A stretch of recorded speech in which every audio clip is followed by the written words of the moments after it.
Graça e paz, amados. Abra sua Bíblia no livro do Êxodo, capítulo 3, por favor.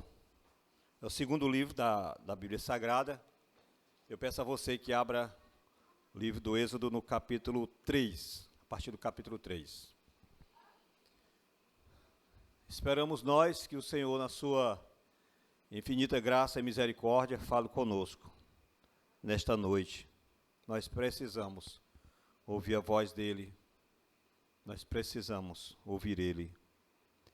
Êxodo, capítulo 3, a partir do verso 1. Amém?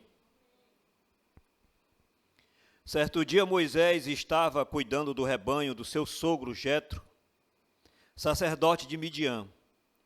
Ele levou o rebanho para o deserto e chegou ao Sinai, o monte de Deus.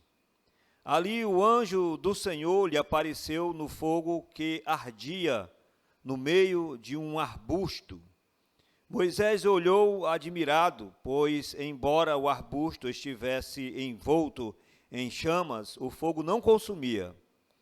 Que coisa espantosa, pensou ele, porque o fogo não consome o arbusto. Preciso ver de perto. Quando o Senhor viu Moisés se aproximar para observar melhor, Deus o chamou do meio do arbusto. Moisés, Moisés, aqui estou, respondeu ele. Não se aproxime mais, o Senhor advertiu. Tire as sandálias, pois você está pisando em terra santa. Eu sou o seu Deus, o Deus de seu pai. Eu sou o Deus de seu pai, o Deus de Abraão, o Deus de Isaque e o Deus de Jacó. Quando Moisés ouviu isso, cobriu o rosto, porque teve medo de olhar para Deus. Então o Senhor lhe disse: por certo tenho visto a opressão do meu povo do Egito. Tenho ouvido o seu clamor por causa de seus capatazes. Sei bem quanto eles têm sofrido, porque desci para libertá-los do poder dos egípcios e levá-los do Egito a uma terra fértil e espaçosa. É uma terra que produz leite e mel, com fartura, onde hoje habitam os cananeus, os hititas, os amorreus, os ferezeus, os heveus e os jebuseus. Sim, o clamor do povo de Israel chegou até mim, e eu tenho visto como os egípcios os tratam cruelmente. Agora vá, pois, eu o envio a Faraó. Você deve tirar meu povo Israel do Egito. Moisés, porém, disse a Deus: quem sou eu para me apresentar ao Faraó? Quem sou eu para tirar o povo de Israel do Egito? Depois Deus respondeu: eu estarei com você. Este é o sinal de que eu sou aquele que o envia. Depois que você tirar o povo do Egito, vocês adorarão a Deus neste monte. Moisés disse a Deus: se eu for aos israelitas e lhes disser: o Deus de seus antepassados me enviou a vocês, eles perguntarão: qual o nome dele? E o que eu devo dizer? Deus respondeu a Moisés: eu sou o que sou. Diga ao povo de Israel: eu sou, me enviou a vocês. Deus também instruiu Moisés, dizendo ao povo de Israel: Javé, o Deus de seus antepassados, o Deus de Abraão, o Deus de Isaque e o Deus de Jacó, me enviou a vocês. Este é o meu nome. Esse é o meu nome, o nome pelo qual serei lembrado de geração em geração. Agora vá e reúna os líderes de Israel, diga-lhes que Javé, o Deus de seus antepassados, o Deus de Abraão, Isaque e Jacó, lhe apareceu e disse: tenho observado atentamente e vejo como os egípcios o têm tratado. Prometi libertá-los da opressão no Egito e levá-los a uma terra que produz leite e mel com fartura, onde habitam os cananeus, os hititas, os amorreus, os ferezeus, os heveus e os jebuseus. Os líderes de Israel aceitaram sua mensagem. Em seguida, você e eles, os líderes de Israel, aceitarão sua mensagem. Em seguida, você e eles se apresentarão ao rei do Egito e lhe dirão: o Senhor Deus dos hebreus veio ao nosso encontro. Agora pedimos que nos permita fazer uma viagem de 3 dias ao deserto, para oferecermos sacrifício ao Senhor nosso Deus. Eu sei que o rei do Egito não os deixará ir, a não ser que uma mão poderosa o force. Por isso, levantarei minha mão e ferirei os egípcios com todo tipo de milagres que farei no meio deles. Então, por fim, o faraó os deixará ir. Farei que os egípcios sejam bondosos com os israelitas, e assim vocês sairão do Egito de mãos vazias. Toda mulher israelita pedirá de suas vizinhas egípcias, de suas mulheres que a visitam, artigo de ouro e de prata, roupas caras, com as quais vestirão seus filhos e suas filhas. Desse modo, vocês tomarão para si as riquezas dos egípcios. Louvado seja o nome do Senhor. Bem, nós estamos aqui diante de um Moisés que já estava com seus 80 anos de idade. Nós estamos aqui diante de um Moisés que já estava com esposa, com filhos, não é? Lá ele conheceu Zípora depois que foge do Egito, naquela confusão em que ele vai se apresentar ao seu povo e se identificar ao seu povo, porque Moisés passara 40 anos sendo criado como filho da filha de Faraó. Moisés, com 3 meses de vida, a mãe dele segurou ele até os 3 meses, escondeu ele no eirado, quando os homens vinham tirar a vida dos recém-nascidos a mando de Faraó, e essa matança de crianças, esse infanticídio, estava acontecendo porque os egípcios já estavam lá no Egito os hebreus já estavam lá no Egito há 400 anos, e nesse espaço de 400 anos, claro que o povo se multiplicou, e ali nós temos aproximadamente, segundo as estatísticas, 3 milhões de pessoas no mínimo, porque aqui no texto sagrado, quando eles atravessam o Mar Vermelho, a Bíblia Sagrada diz que foram 600 mil que atravessaram, 600 mil que atravessaram. E a gente sabe que o censo bíblico, ele não contabilizava com mulheres, nem tampouco com homens com abaixo de 18 anos, nem tampouco criança. Então, somado a esses homens de idade maior, superior a 18 anos, nós temos aqui também crianças, nós temos mulheres, nós temos alguns homens que tinham mais de uma mulher, né?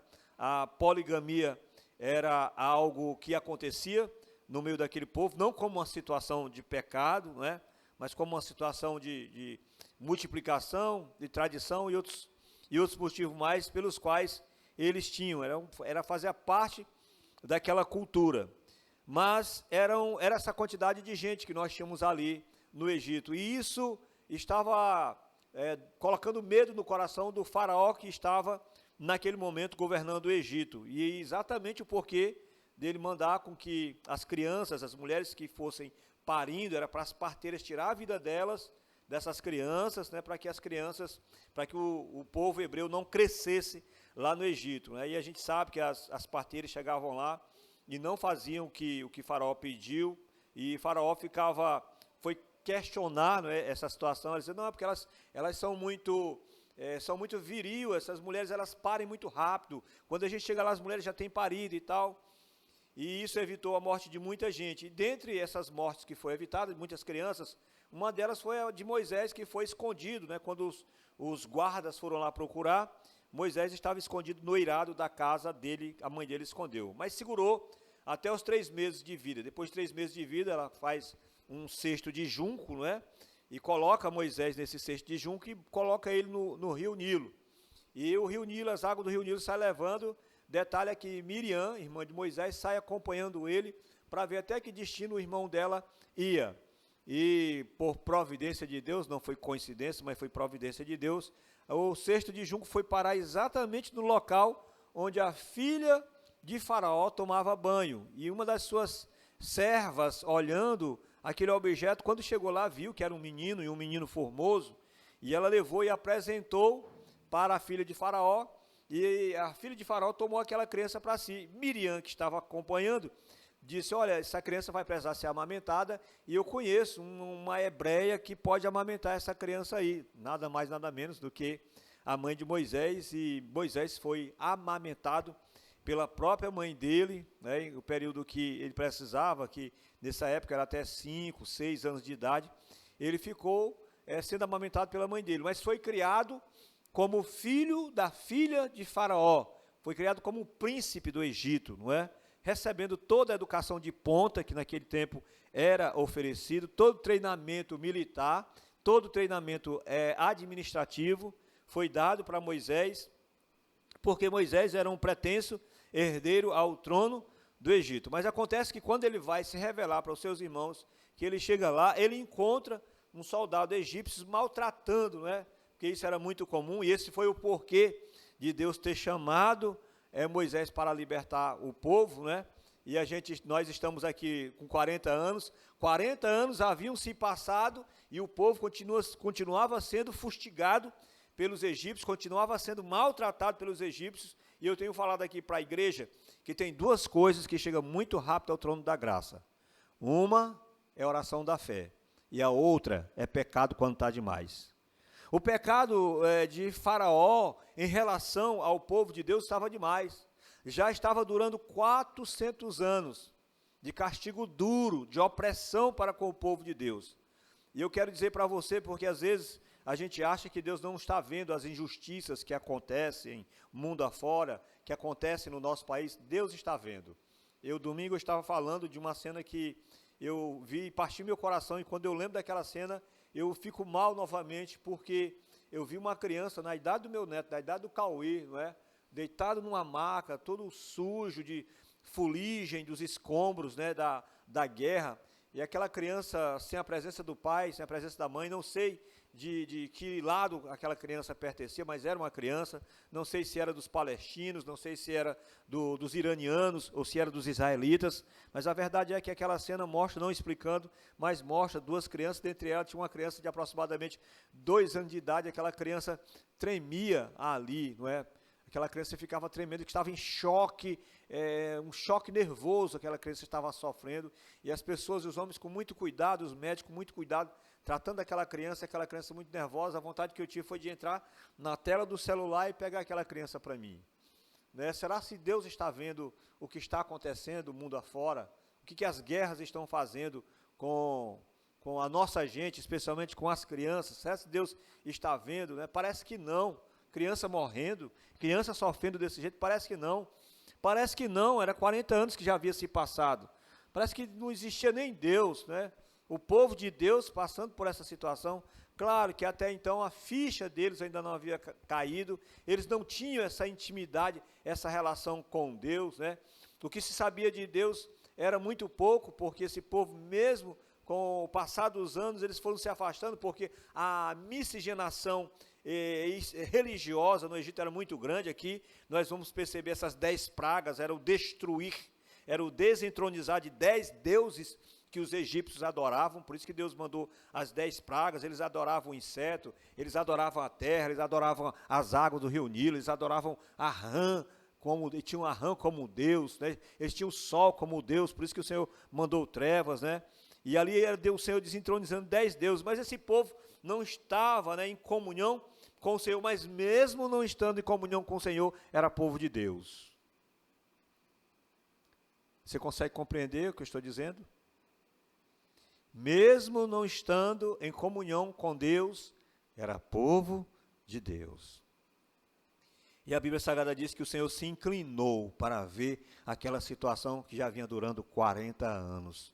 Porque durante esses 40 anos que vinha durando, no mínimo que vinha durando 40 anos, esses 40 anos Moisés estava lá em Midian, porque ele tinha reagido àquele soldado que tinha maltratado um dos seus patrícios, e aí ele teve que fugir para o deserto, e lá ele conheceu as filhas de Jetro, que passou a ser seu sogro, né? Aquela situação em que elas vieram pegar água no poço e os pastores não deixaram elas encostarem e tal, aquela confusão toda, e Moisés foi lá e defendeu aquelas mulheres, e depois ainda colocou a água nos cântaros delas e tal. Elas chegaram contando a história para Jetro. Jetro, por que vocês não convidaram esse homem? Chama ele para cá e tal. E Moisés passou a morar lá com o sogro dele, até então um senhor que cedeu lugar para ele. E aí Moisés casou-se com uma das filhas dele, que foi a Zípora, não é? Então Moisés estava vivendo muito bem, já tinham se passado 40 anos e o povo sofrendo lá, 40 anos, o povo sofrendo lá.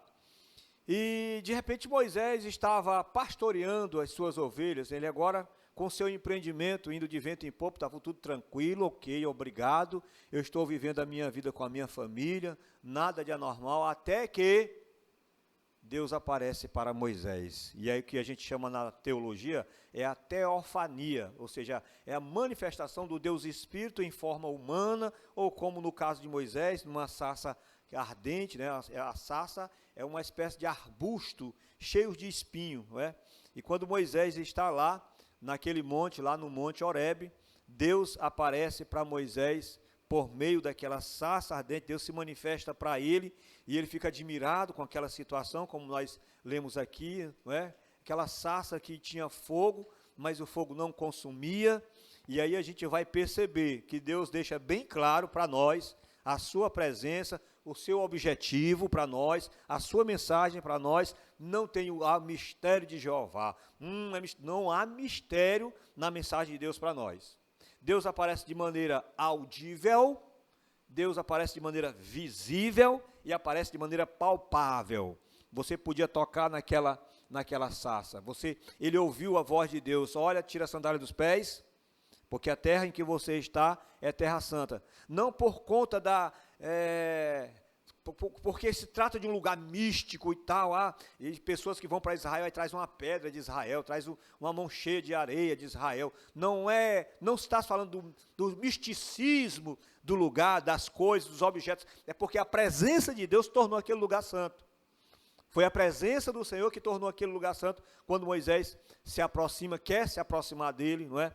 E como a presença de Deus, ela é santíssima, não é? Gloriosa, e ela repele pecado, e era capaz até de Moisés morrer se aproximando do Senhor, porque não tem como, não é porque Deus não queira, é porque a santidade de Deus repele a nossa condição pecaminosa. É por isso que quando nós formos para a presença dele, é preciso nós passarmos pela morte, para que recebamos a transformação dessa matéria, dessa carne, porque do jeito que nós estamos, não tem como. É a presença de Deus, que é santíssima, que repele a nossa presença. Por isso é que Deus não deixou Moisés se aproximar, porque ele não ia conseguir ficar de pé, não é? Ele não ia ficar vivo.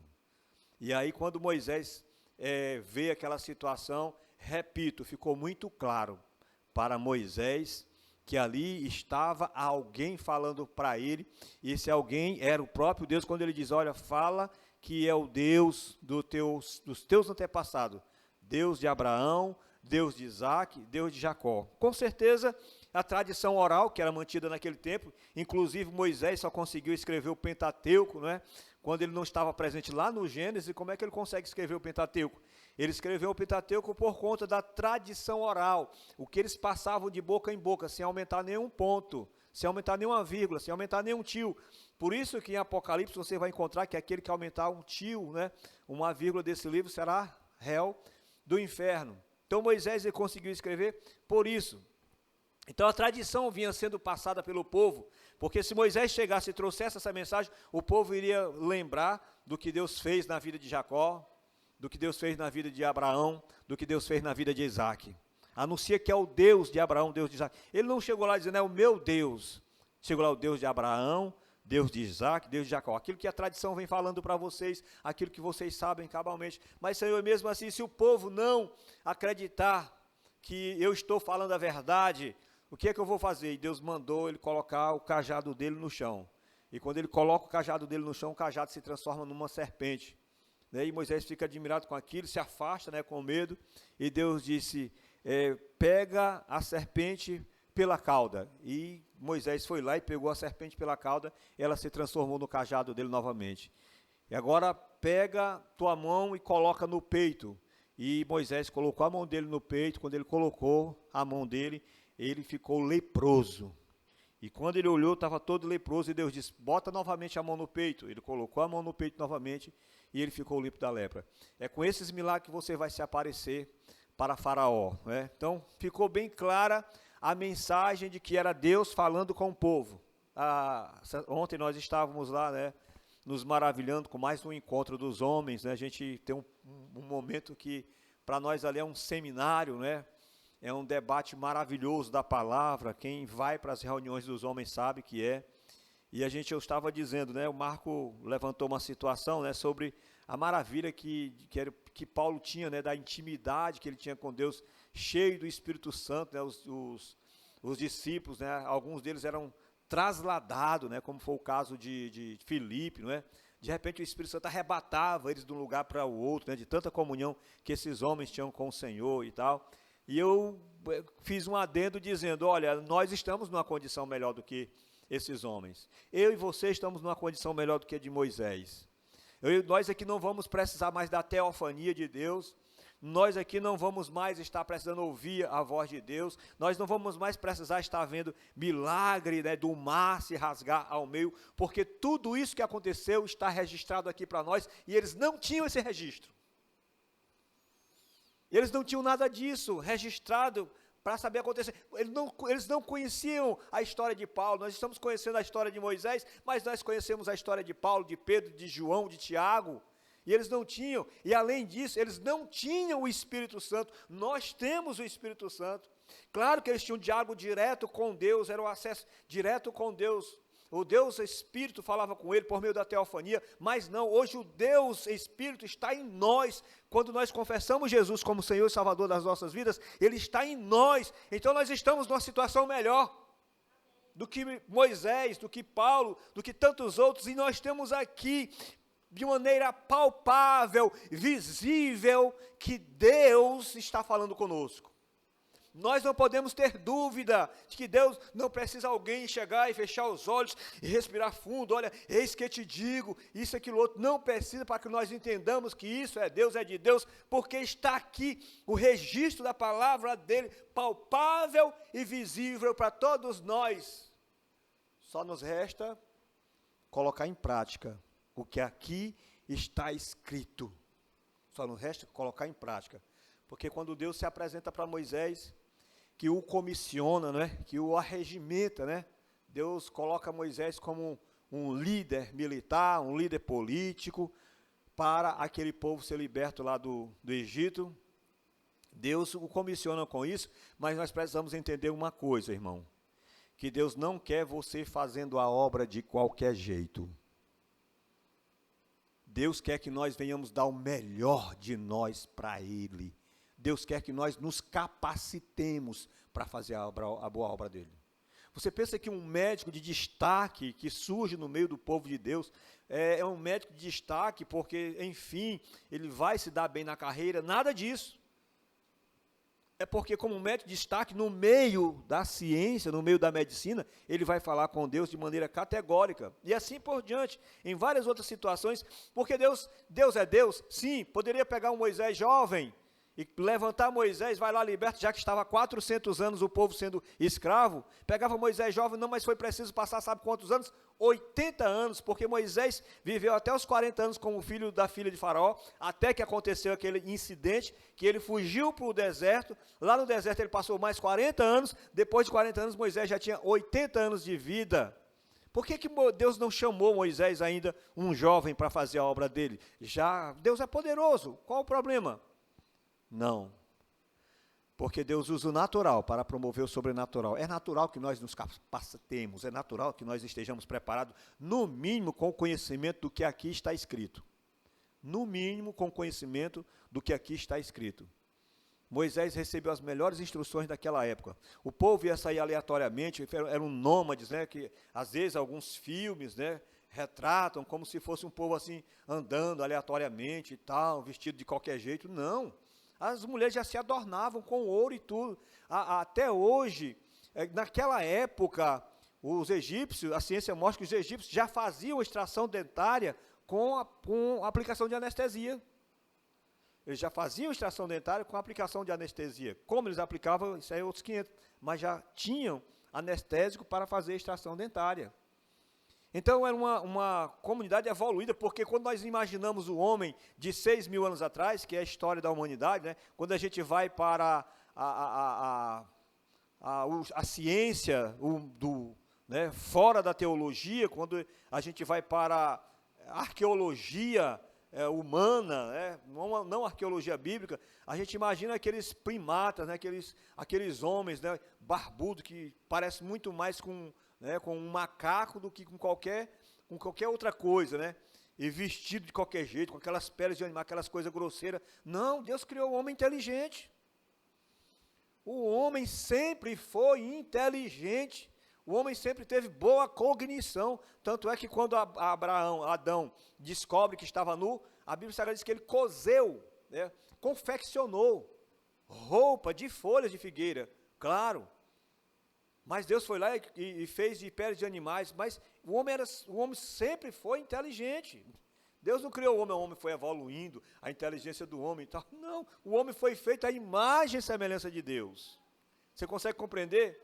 Então era um povo organizado e Deus não poderia colocar qualquer um de qualquer jeito para estar à frente do seu povo. Tinha que ser alguém que, já que era líder para liderar o povo, tinha que ser alguém que tivesse uma visão estadista da coisa. Tinha que ser alguém que fosse um líder militar que treinasse o povo dele para combater, porque não foi à toa que ele venceu aquele soldado. Então tinha que ser alguém que tinha conhecimento para estar à frente do povo. Não, Deus é poderoso, vai botar qualquer um. Não, Deus quer que você se capacite em todas as áreas da sua vida. Meu irmão, minha irmã, não vá pensar, não, Deus vai fazer um milagre. Você vai ficar do jeito que está, você não vai se preparar, você não vai se capacitar. O que você faz na vida? Não, eu gosto de cozinhar. Pois vai lá na internet, pega curso, né, tem muitas instruções lá, e você vai ficar uma pessoa técnica. Hoje a internet tem alguns cursos que vão ser abolidos, vou usar essa palavra. Muitos vão ser extintos. Nós temos muitas graduações que vão ser extintas, não vai fazer mais sentido, porque olha aí na internet e você vê tudo. Hoje, se você quiser redigir uma peça, né, a turma do direito aí, vai lá na inteligência artificial, né, e dá só os tópicos lá para ele faz a peça completa, você faz só assinar, faz uma petição, você só faz assinar. E uma petição bem pautada, até com a jurisprudência, que a gente tem que estar acompanhando a jurisprudência, né, o que o STJ decidiu, o que o STF decidiu, né, o STJ decidiu recentemente que a mulher chega lá, ou o homem chega lá e diz, eu quero me divorciar. É na hora que divórcio, não tem que esperar, porque o Código Civil tinha que haver a concordância dos dois, e era uma confusão para separar. Infelizmente, hoje a pessoa chega lá no cartório, eu quero separar, canetona, vai, tchau. E acabou, se não tiver bem, né, para poder litigar, mas separa na hora que quiser. Então, a AI, ela acompanha, o IA, né, a inteligência artificial, ela acompanha tudo isso. Então, hoje você fazer uma petição, vai lá, mete lá na inteligência artificial e faz a petição. Então, tem alguns cursos que vão ficar obsoletos. Então, você e eu, nós precisamos nos capacitar, seja no que for, nós precisamos nos capacitar. Porque Deus não quer usar pessoas de qualquer jeito. Não quer. Claro que se não tiver ninguém, em determinado momento, e se não tiver capacitação em determinado momento, Deus faz. Porque alguém que está me assistindo, você que está me ouvindo, pode dizer, não, mas eu sei um exemplo, eu estou falando de regra. Eu não estou falando de exceção, porque toda regra tem exceção. Toda regra tem exceção, não é? Mas vamos aqui para a Bíblia Sagrada ver um homem despreparado que Deus pegou para poder estar fazendo a obra dele. Você não vai encontrar um homem despreparado, né? O maior escritor do Novo Testamento, o apóstolo Paulo, era filósofo dos filósofos, fariseu dos fariseus, era um homem culto, altamente culto. Paulo era culto, né? Poliglota, falava vários idiomas. Dos 27 livros do Novo Testamento, Paulo escreveu 13, né? E a igreja cristã, não existe igreja cristã sem a doutrina de Paulo, não existe. Então Moisés estava com essa capacitação e Deus aparece para ele. Olha, eu e você, nós não podemos ter nenhuma dúvida de que é Deus falando através desse livro aqui, ó. Se está escrito aqui, se Deus está mandando você fazer, não, espera aí. Eu não vou fazer, eu não vou me reconciliar com ele, eu não vou me reconciliar com ela, porque na hora que Deus botar no meu coração, eu vou lá e eu peço perdão. Não, na hora que Deus botar no meu coração, na hora que Deus falar comigo, eu vou lá e libero o perdão. A Bíblia manda nós perdoarmos, acabou, vai e perdoa. Precisa Deus dizer, olha fulana, perdoa. Olha, Beltrano, vai lá e pede perdão. Não precisa disso, como aconteceu aqui com Moisés, porque está escrito, aqui é a teofania de Deus, a Bíblia Sagrada é a teofania de Deus, é a manifestação de Deus para nós. Foram homens inspirados por Deus, né? A gente imagina, né, que a inspiração é algo que... Então, o fulano tal está inspirado, né? Parece que algo flui de dentro dele. Inspiração é um movimento de absorver o oxigênio.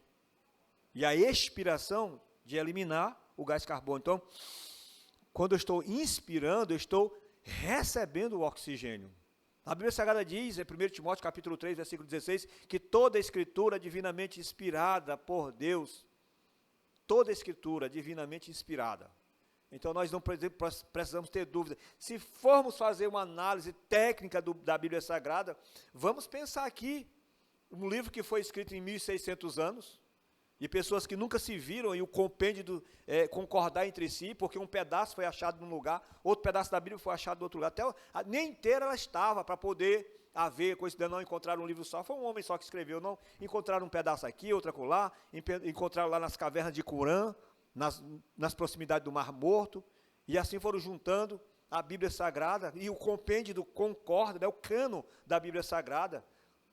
Bíblios vem de biblioteca, nós estamos aqui com uma biblioteca de autores que nem se conheceram sequer, e eles estão escrevendo coisas que coincidem. Então, no espaço de 1600 anos, você começa a escrever um livro, quando você termina de escrever esse livro, você mesmo está se contradizendo. Agora, imagina um livro escrito por várias pessoas num espaço de 1600 anos, em 3 idiomas diferentes. O hebraico, o aramaico e o grego. Em 3 continentes diferentes, Europa, Ásia e África, por 40 autores diferentes, de idades diferentes. Um ambiente social totalmente diferente, épocas diferentes. E, no entanto, nós estamos aqui. Então, Deus já está falando conosco, como falou com Moisés. Deus já está falando conosco, como falou com Moisés, aqui na sua palavra. A teofania de Deus, a manifestação, porque a gente fica, oh, que coisa! Eita, que coisa das galáxias, Deus falando com Moisés, uau, se Deus aparecesse para mim numa sarça ardente, muito mais do que isso, minha irmã, meu irmão, muito mais do que aparecer para você numa sarça ardente. Está aqui, ó, a história da sarça ardente, a história do mar que se abriu, a história da luta com Caim e Abel, a história do encontro dele lá na ilha de Patmos com João, tudo está aqui, tudo. É só nós colocarmos em prática. Está escrito? Vamos embora partir para cima. Está escrito, pois pode partir para cima. Que tempo é que vai acontecer? O tempo é de Deus. O problema é que nós temos um problema muito sério com o relógio, viu? Nós temos um problema muito sério com o relógio, que queremos que seja no nosso tempo. Aí a gente vê um fato aqui acontecendo na Bíblia Sagrada, por exemplo, no Novo Testamento, né, as aventuras de Paulo lá, mas meu amigo, ele teve situação que passou 3 anos de uma coisa para outra. Não era Paulo caminhando porque acontecia um milagre aqui. Paulo dá roupa, outro passa ali, aconteceu outro milagre. Não é assim. E às vezes a gente quer que aconteça assim. O povo já vinha tomando cacete já há 40 anos. Depois foi que Deus chamou a Moisés para poder libertar. E o próprio Moisés, coitado, já vinha sofrendo, desde os primeiros meses de vida, já vinha sofrendo. Né? Não teve sorte não, né? Porque teve a proteção de Deus, evidentemente, porque descendo as águas do rio Nilo, animais peçonhentos, né, cobra, jacaré, tudo. É uma criança descendo num cesto de um recém-nascido de 3 meses de vida. Então, desde criança que ele já vinha sendo perseguido. Irmãos, nós temos aqui em nossas mãos o Deus falando, muito mais do que por meio de uma sarça ardente, falando no quarto da sua casa, na sua mesa, quando você senta para ler, aqui na igreja, quando nós abrimos ele para ler, Deus falando como falou com Moisés, lá no passado. Ele está falando, mesmo Deus está falando aqui conosco hoje, e de uma maneira, repito, de uma maneira assim, digamos, bem mais avantajada, porque Moisés não tinha o Espírito Santo. O Espírito Santo desceu lá em Pentecostes. Não foi? Quando Jesus, depois de 40 dias, 50 dias depois da ressurreição de Cristo, o povo estava reunido, o Espírito Santo desceu, aí Jesus foi assunto aos céus. Você tem o Espírito Santo de Deus, e além de você ter o Espírito Santo de Deus, tem Deus manifesto aqui, Deus falando aqui. Vamos colocar em prática o que está aqui, mas espera que vai acontecer no tempo de Deus, tenha paciência, não é? Por isso que um dos frutos do Espírito, o fruto do Espírito está lá, longanimidade, domínio próprio. Vai acontecer. Se Deus prometeu e você está fazendo o que está escrito aqui, vai acontecer. Amém? Fique de pé, vamos orar.